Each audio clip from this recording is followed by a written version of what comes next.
आविष्कार एजुकेशन द्वारा प्रारंभ किया गया है। विंध्य क्षेत्र में पहली बार साइंस एक्सपेरिमेंट लैब, जहां बच्चे सीखेंगे 250 से अधिक साइंस व रोबोटिक्स व साथ ही कोडिंग क्लासेस। अधिक जानकारी के लिए दिए गए नंबर पर संपर्क करें। नमस्कार, रीवा 24 के ताज़ा तरीन अंक के साथ मैं शैलेंद्र। सबसे पहले प्रमुख खबरें। रीवा में घुंघरू महोत्सव का हुआ शुभारंभ। महिला दिवस पर हुए विभिन्न कार्यक्रम। कड़कनाथ के उत्पादों ने बदल दी महिला की तकदीर सहित अन्य खबरें विस्तार से।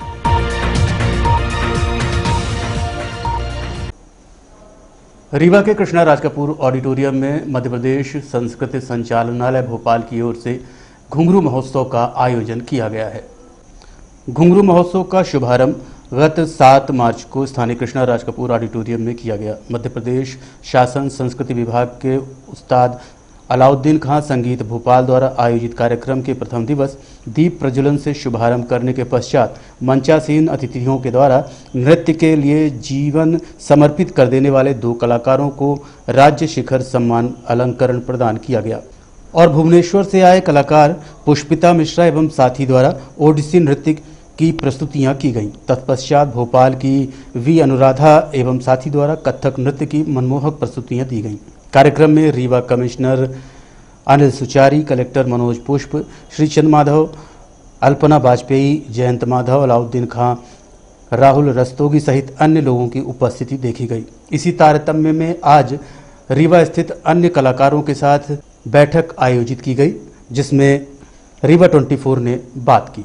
मध्य प्रदेश शासन संस्कृति विभाग के अंतर्गत मध्य प्रदेश संस्कृति परिषद काम करती है और जिसकी संगीत, नृत्य, नाट्य, ललित कलाओं और फिल्म की शास्त्रीय पक्ष की अकादमी उस्ताद अलाउद्दीन का संगीत कला अकादमी। घुंघरू आयोजन भारतीय शास्त्रीय नृत्य शैलियों पर एकाग्र है और एक बात विचारणीय है कि जो उत्तर भारत बल्कि मध्य भारत है, हमारा मध्य क्षेत्र है, इस मध्य क्षेत्र में मूलतः ओडिसी, भरतनाट्यम और कथक ये शैलियाँ सबसे ज़्यादा लोगों को प्रभावित करती हैं और उसका अभ्यास भी यहाँ किया जाता है।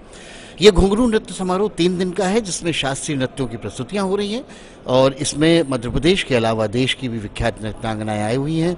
वे अपनी अपनी शैलियों में नृत्य प्रस्तुत करेंगी और उनकी वर्षों की साधना को लोग यहाँ पर उनकी नृत्य प्रस्तुति के माध्यम से देख सकते हैं। हम आप सभी से आग्रह करेंगे कि आप सभी इन नृत्य प्रस्तुतियों को देखने के लिए, उनका उत्साहवर्धन करने के लिए ज़्यादा से ज़्यादा संख्या में पधारें।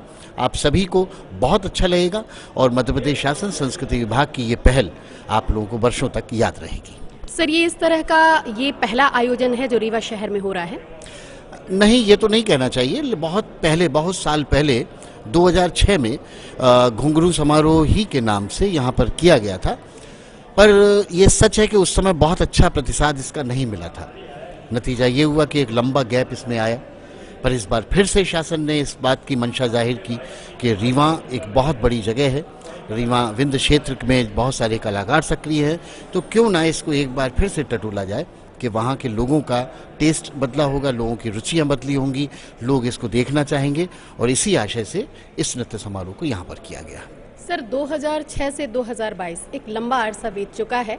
2022 में जब आज आप इस आयोजन को कर रहे हैं तो क्या पाते हैं यहाँ के जो दर्शक हैं, जो श्रोता हैं, कितना परसेंटेज बढ़ा है, उसका ग्राफ कितना बढ़ा है? दर्शक और श्रोताओं के ग्राफ की बात 2 तरह से साबित होती है। एक होता है संख्या बल, उससे थोड़ी सी हमको चिंता है, वो उस अनुपात में नहीं बढ़ा, लेकिन जहाँ तक उनके टेस्ट का सवाल है, जहाँ तक उनकी समझ का सवाल है, जहाँ तक रीवा में सांस्कृतिक माहौल का सवाल है, उसमें ज़मीन आसमान का अंतर आया है। मैं बिल्कुल बेबाकी से ये कहना चाहूँगा कि रीवा एक बड़ी संभावना की तरह देश में उभर के आ रहा है और कलाओं का एक बड़ा कुंभ यहाँ पर जब कभी भी संभव होगा। से भी अपील करना चाहूंगी कि आप सब भी मध्य प्रदेश शासन द्वारा जो ये घुंघरू कार्यक्रम आयोजित किया जा रहा है उसमें आएं और आनंद ले इस सांस्कृतिक कार्यक्रम का। हमारे बीच आदरणीय सर हैं, मैं उनसे भी जानना चाहूंगी इस कार्यक्रम के बारे में कि सर, इसमें और दर्शकों की संख्या बढ़े, इसके लिए हमारे शहरवासी क्या प्रयास कर सकते हैं, जो इस कला संस्कृति से लोग जुड़े हैं वो क्या प्रयास कर सकते हैं और आप अपने स्तर पर उसमें क्या प्रयास करना चाहेंगे?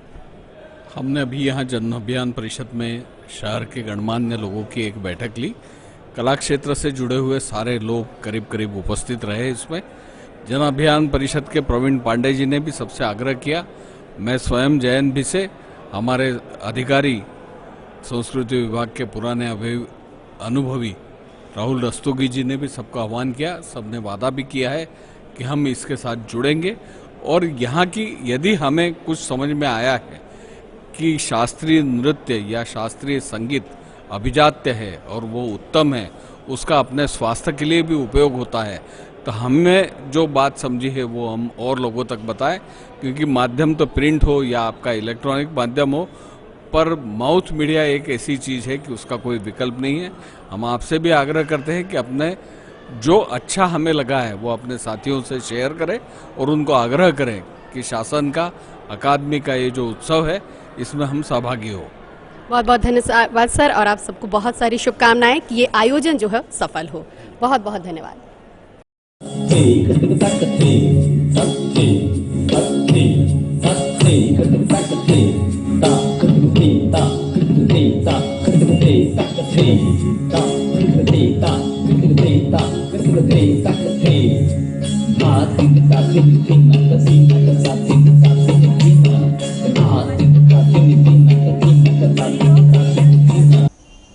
उच्च न्यायालय से स्टे एवं रजिस्ट्रार कार्यालय में आपत्ति लगने के बावजूद रजिस्ट्री हो गई। दरअसल ये पूरा मामला 3.5 एकड़ भूमि का है, जिसमें फरियादी जय कुमार विश्वकर्मा एवं उसके विरोधियों के बीच जमीन का विवाद चल रहा है। उसके लिए स्थानीय न्यायालय सहित उच्च न्यायालय से फरियादी के द्वारा रजिस्ट्री कार्यालय में फीस जमा कर आपत्ति लगाई गई थी, लेकिन सारे नियम कायदों को दरकिनार करते हुए 3.5 एकड़ भूमि की दूसरे के नाम रजिस्ट्री कर दी गई। इस संबंध में उप रजिस्ट्रार श्री गोयल एवं संबंधित से बात की गई। सर, तो क्या स्टे यहाँ से लिया हुआ तो उसके बावजूद अगर कार्रवाई हो, स्टे तो माननीय कोर्ट देता, स्टे हम थोड़ी देते। नहीं, वहाँ से लिया हुआ है उसमें पेपर में जो आपको नोटिस, जो भी पेपर मेरे सामने पेश किए गए हैं उनका मैंने अवलोकन किया है। विधि अनुसार जो कार्रवाई होनी चाहिए थी वो की है। स्टे के साथ आपके साथ आपत्ति लगाई गई थी। हाँ, मैं आपत्ति कहता हूँ ना, जो आपत्ति लगाई गई थी उसका अवलोकन किया है। न्यायालय ने गलत स्टे दिया। मैं बिल्कुल नहीं कह रहा कि माननीय न्यायालय ने गलत स्टे दिया था। माननीय न्यायालय ने जिनको स्टे दिया था, जिस मामले में स्टे दिया था, जो भी उसमें बात थी, माननीय न्यायालय अगर कोई मेरे से पूछताछ होगी तो मैं जवाब दूंगा माननीय न्यायालय। ठीक है नहीं, जो आपत्ति पेश की गई थी उसका भी मैंने अवलोकन किया है, जो रजिस्ट्री पेश हुई है उसका भी अवलोकन किया। पंजीयन अधिनियम के अनुसार, कानून के अनुसार जो कार्रवाई होनी चाहिए थी उस मुताबिक मैंने रजिस्ट्री की। बिल्कुल सही किया है मैंने अपने हिसाब से, बिल्कुल सही। अनिल कुमार गोयल, सीनियर सब रजिस्ट्रार। जी सर, मेरी जो आपत्ति जो है तो लगी है जय कुमार विश्वकर्मा के नाम से। सुप्रीम कोर्ट और हाई कोर्ट दोनों का लगा हुआ है, मतलब सिविल और हाई कोर्ट का। और 6 तारीख को हमें पता चला कि यहाँ रजिस्ट्री हो रही है। हमारी वो पैतृक जमीन है, पैतृक। न्यायालय का स्टे के साथ आपने रसीद? जी, वो ये कॉपी जो हमने यहाँ लगाया है उसमें सारे डॉक्यूमेंट्स लगे हुए हैं। यहाँ भी दिया। और जब हम उस दिन 6 तारीख को आए, इनको दिखाए, साथ में मैं पेपर लिया था, तो ये हमको गाली दे के वहाँ से भगा दिए। बोले कि ये हम सब पे हमारा देखा हुआ है पेपर, तुम हमको पेपर ऊपर मत दिखाओ। संडे का दिन था, कोई वकील हमको मिल नहीं रहा था कि हम किसी वकील के साथ ये पेपर लेके आए। संडे के दिन हुई है रजिस्ट्री। किसने गाली दी थी आपको? सामने बैठे हैं रजिस्ट्रार साहब, बोले चलो भागो यहाँ से। हाँ, ये हमारी सब देखी हुई है। चूँकि जो रजिस्ट्री करने वाले हैं और कराने वाले हैं, भाई कराने वाले राम कृपाल द्विवेदी हो गए, और कराने वाले यहाँ के जज मजिस्ट्रेट अपने आप को स्वयं मानते हैं, क्योंकि उनकी वाइफ जज हैं यहाँ अमरवाड़ा में। और पुलिस वाले हैं, कटनी में पुलिस में है अनिल कुमार विश्वकर्मा और लक्ष्मीकांत विश्वकर्मा। साला वो बोलते हैं कि ये जो है तो हमारा पूरा सिस्टम है, हमको कोई हटा नहीं सकता, पूरा प्रशासन हमारा है। आपका कहना है कि न्यायालय के स्टे के बावजूद यहाँ? हाँ, वो न्यायालय मानते ही नहीं है। वो बोलते हैं न्यायालय हमारा है, तुम जाके जहाँ करना हो करते रहो, हमको कोई फर्क नहीं पड़ने वाला। जी, 7.5 एकड़ का मामला है। अंतर्राष्ट्रीय महिला दिवस के अवसर पर महिला पुलिस ने यातायात व्यवस्था को लेकर लोगों को जागरूक किया। अंतर्राष्ट्रीय महिला दिवस को मद्देनजर रखते हुए रीवा पुलिस अधीक्षक के निर्देश पर समस्त महिला पुलिस अधिकारी एवं कर्मचारियों को शहर के चौराहों में तैनात किया गया था, जिन्होंने यातायात जागरूकता संबंधी पंपलेट बांटते हुए शहरवासियों को सबसे यातायात नियमों के पालन करने की अपील की। आज अंतर्राष्ट्रीय महिला दिवस के उपलक्ष्य में हमारे वरिष्ठ अधिकारियों के निर्देशानुसार, श्रीमान पुलिस अधीक्षक महोदय के आदेशानुसार समस्त चौराहों पर महिला पुलिस अधिकारियों के साथ कर्मचारी लगाए गए हैं ताकि रीवा की जनता को हम एक अच्छा मैसेज दे सकें, यातायात जागरूकता के संबंध में दिशा निर्देश दे सकें। इसी उपलक्ष्य में सभी चौराहों पर महिला सुरक्षा कर्मियों द्वारा यातायात व्यवस्था सुचारू रूप से संचालित की जा रही है। पंपलेट भी बांटे जा रहे हैं लोगों। जी, यातायात जागरूकता के संबंध में हमारे पुलिस अधीक्षक और श्रीमान डीएसपी महोदय द्वारा पंपलेट्स बंटवाए जा रहे हैं ताकि रीवा जिले की जनता जागरूक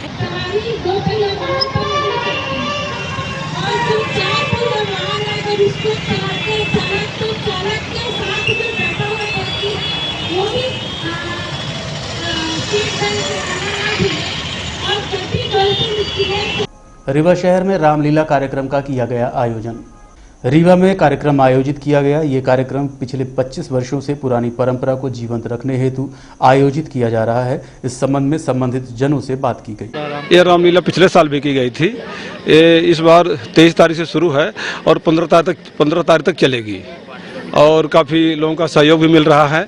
जनता की भीड़ भी पर्याप्त आ रही है और हम लोगों के प्रभु की कृपा है कि इस भांत की धरती पवित्र हो गई और हम इनसे अपेक्षा करेंगे कि इस साल में 15 दिन हमेशा समय निकाले और हम लोगों के साथ हैं। जनता को प्रभु का राम का नाम का वर्णन मिले और जनता विगत 25 वर्ष से चला आ रहा है और हमारा उद्देश्य है कि रामायण प्रचारक मंडल पूरे भारत में दिखाएं, क्योंकि आने वाली जो जनरेशन है उनको मालूम पड़े कि रामलीला क्या है, राम कौन है, हनुमान कौन है, दशरथ जी कौन है, कौशल्या जी कौन है, कैकेयी कौन है।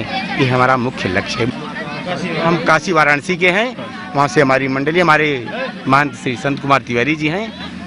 आज 25 साल से हम लोग जुड़े हुए इस संस्था से और बॉम्बे, महाराष्ट्र, गुजरात, एमपी हर जगह हम लोग घूमते रहते हैं और ये रामायण प्रचारक का काम ही हमारा है कि जगह जगह पे राम जी का। देखते रहिए रीवा 24 न्यूज़। मिलते हैं छोटे से ब्रेक के बाद। इंडियन ऑयल लाया सीएनजी का धमाका, कीमत भी कम, माइलेज भी ज्यादा। सीएनजी अब आपके शहर रीवा में उपलब्ध। सीएनजी अपनाएं और 1.5 गुना तक की बचत पाएं। जी हाँ, अब आप अपने पुराने वाहनों में सीएनजी किट लगवा सकते हैं। हमारे संचालित पंप हैं new Rewa RO, new bus stand के पास, Gupta auto service, railway station से 5 किलोमीटर की दूरी पर, Nirmal auto service Mangawan, Shri petroleum Padra, Chirhulanath station Guru road Rewa. अंतर्राष्ट्रीय महिला दिवस के अवसर पर मानस भवन में कार्यक्रम आयोजित किया गया। अंतर्राष्ट्रीय महिला दिवस के अवसर पर स्थानीय मानस भवन परिसर में कार्यक्रम का आयोजन किया गया। इस कार्यक्रम के दौरान विभिन्न विभागों में पदस्थ महिला अधिकारी कर्मचारियों द्वारा किए गए उत्कृष्ट कार्यों के लिए सम्मानित किया गया। इस संबंध में संबंधितों से बात की गई।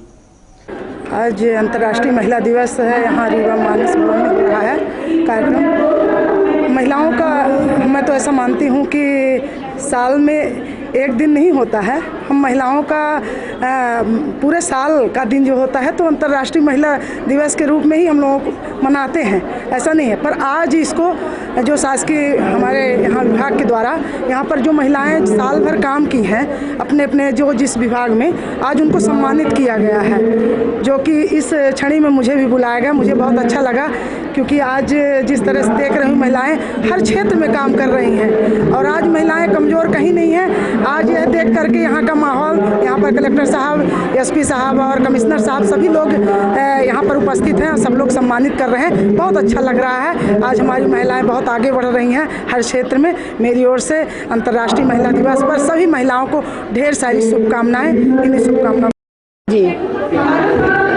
आज ये अंतर्राष्ट्रीय महिला दिवस मनाया जा रहा है, तो ये जैसे एक दिन का कार्यक्रम, पर मेरा व्यक्तिगत ये मानना है कि महिलाओं के 365 दिन होते हैं, क्योंकि उनके कार्य क्षमता में, उनके कार्य दिवस में कभी भी कोई कमी नहीं आती।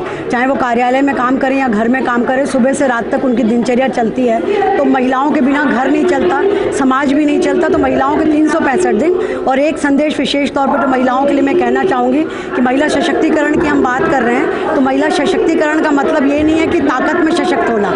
महिला सशक्तिकरण का मतलब है कि नारी अपने स्वयं के निर्णय लेने में, घर घर द्वार चलाने में और अपने मतलब अस्मिता को बचाते हुए अपना नाम बनाने में अगर सक्षम होती है तो वास्तव में सशक्तिकरण होगा।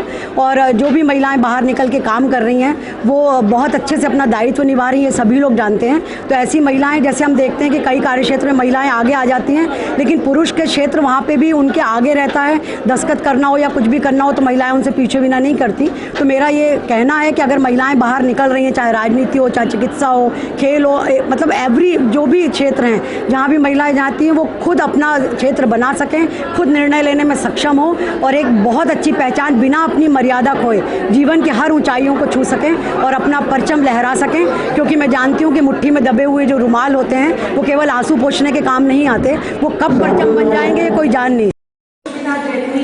डिजाइनर और स्कूल संचालिका के रूप में अपना काम शुरू किया। पर्यावरण संरक्षण और शासकीय कन्या स्नातकोत्तर महाविद्यालय में महिला दिवस के अवसर पर कार्यक्रम का हुआ आयोजन।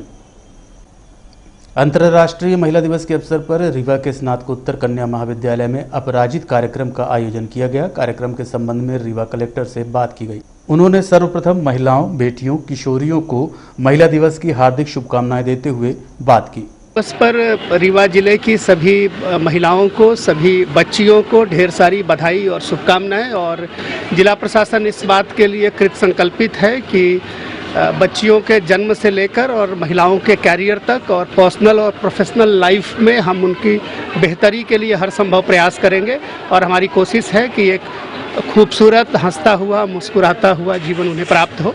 आप सभी को ढेर सारी बधाई और शुभकामनाएं। स्वास्थ्य को लेकर के भी आपने काफ़ी कुछ कहा। जैसा आपको बताया है कि हम लोग छोटे बच्चों से लेकर आंगनवाड़ियों में और किशोरी स्वास्थ्य के परीक्षण के लिए लगातार प्रयास कर रहे हैं। जिले में किशोरी बच्चियों के स्वास्थ्य के परीक्षण का एक अभियान चल रहा है और हम कोशिश करेंगे कि जो भी इशू उसमें निकल के आते हैं उनका हम रेफरल इलाज भी करें और हेल्थ के पैरामीटर को बेहतर बनाएं। आज महिला दिवस के अवसर पर हम लोगों ने 2 प्लान किए हैं। पहला, बच्चियों को साइबर जागरूकता के विषय में हम लोगों ने यहाँ पर आके टिप्स दिए हैं, उनको पैम्पलेट्स बांट रहे हैं और महत्वपूर्ण पॉइंट समझा रहे हैं कि किस प्रकार हमें साइबर फ्रॉड से, ऑनलाइन फ्रॉड से बचना है, साइबर क्राइम से बचना है। दूसरा, हमारा आज देख रहे हैं आप शहर में ट्रैफिक की कमान हमारी सभी महिला पुलिस साथियों ने निभाई है और वो लगातार विभिन्न चौराहों पर लोगों को समझाइश दे रही हैं, एक्सीडेंट कम करने के लिए, ट्रैफिक रूल फॉलो करने के लिए पैम्पलेट्स बांट रही हैं, रोक कर उनको समझाइश दे रही हैं। इस प्रकार महिला दिवस हम लोग इस तरह से इस बार सेलिब्रेट कर रहे हैं। Thank you.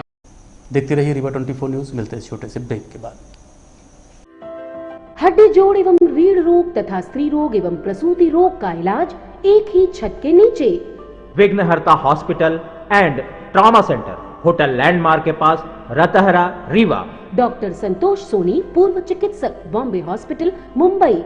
हड्डी जोड़ एवं रीढ़ रोग विशेषज्ञ, छोटे चीरे एवं दूरबीन विधि द्वारा हाथ तथा पैर की हड्डियों का ऑपरेशन। गठियाबात, जटिल एवं बिगड़े हुए फ्रैक्चर का बेहतर इलाज करते हैं डॉक्टर संतोष सोनी। विघ्नहर्ता हॉस्पिटल ट्रॉमा सेंटर में ही स्त्री एवं प्रसूत रोग विशेषज्ञ डॉक्टर शैलजा सोनी भी उपलब्ध हैं, जिनकी देखरेख में नॉर्मल डिलीवरी, सिजेरियन ऑपरेशन एवं बच्चेदानी से संबंधित ऑपरेशन की बेहतर सुविधा। संतानहीन दंपत्ति तत्काल संपर्क करें।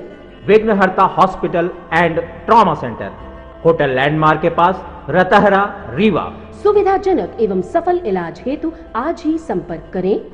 विघ्नहर्ता hospital and trauma centre, hotel landmark के पास, रतहरा, रीवा। मोबाइल नंबर 7828781983 अथवा 8462956774 पर। कड़कनाथ के उत्पादन से महिला एवं उसके परिवार की जिंदगी बदल गई। सिमरिया तहसील के मोहरा गांव की रहने वाली सोनिया अब अपने समाज के लिए मिसाल बन गई है। जो कभी अधिया में खेत लेकर अपने परिवार का भरण पोषण करती थी, वही आदिवासी महिला सोनिया अब कड़कनाथ का उत्पादन कर हर माह औसतन 10 से 15 हज़ार रुपये कमा रही है। उसने सूरत से अपने पति को वापस बुलाकर उसकी मजदूरी छुड़वाकर उसे भी अपने साथ काम में लगा लिया है। सोनिया ने एक प्रशिक्षण के दौरान कृषि बारीकियों को सीखा और वहां कृषि वैज्ञानिकों द्वारा कड़कनाथ के उत्पादन की जानकारियां ली, जिससे उन्होंने अपना व्यवसाय शुरू किया। मुर्गा प्रजातियों में कड़कनाथ की कीमत ज़्यादा है। 800 से 1000 रुपए में कड़कनाथ मिलता है, लेकिन सोनिया आदिवासी ये 600 से 700 रुपए में देती है। इस संबंध में सोनिया आदिवासी से बात की गई। 400 रुपये में ये कड़कनाथ की मतलब खोले हैं वो फार्म, तो इसके लिए पहले हम कुछ जानते नहीं थे कि इसको क्या करना है, कैसे मतलब चूजा पालना है, कैसे इनको खाना देना है, कैसे पानी देना है।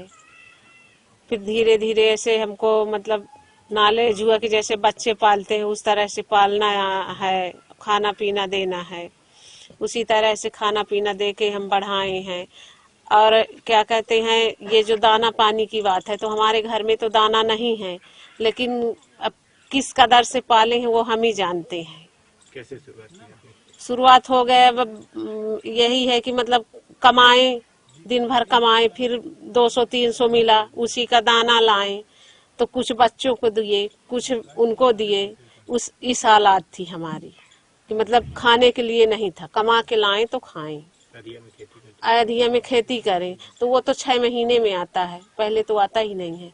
लेकिन अब खाने के लिए नहीं है, तो जब 300 कमाए तो 200 का दाना लाके उनको खिलाएं और 100 रुपए घर का बचा। 100 रुपए में घर का मतलब पालन पोषण होता था। एपीओ के माध्यम से आपको जानकारी? अब ये एपीओ के माध्यम से हमको जानकारी मिली और वहीं से हमको सहयोग मिला आशीष मिश्रा के माध्यम से।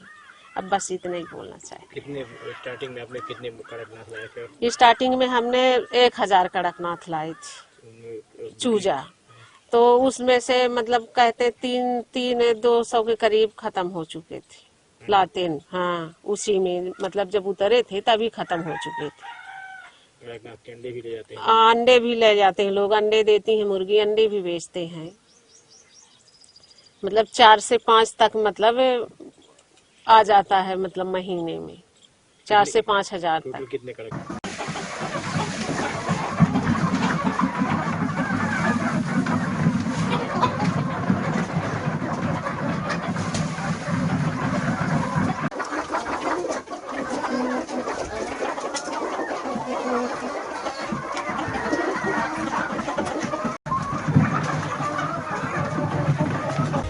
और अब चलने से पहले प्रमुख खबर एक बार फिर। रीवा में घुंघरू महोत्सव का हुआ आगाज। महिला दिवस पर हुआ विभिन्न कार्यक्रमों का आयोजन। कड़कनाथ के उत्पादों ने बदल दी महिला की तस्वीर। आज के अंक में इतना ही। देखते रहिए रीवा 24 न्यूज। नमस्कार।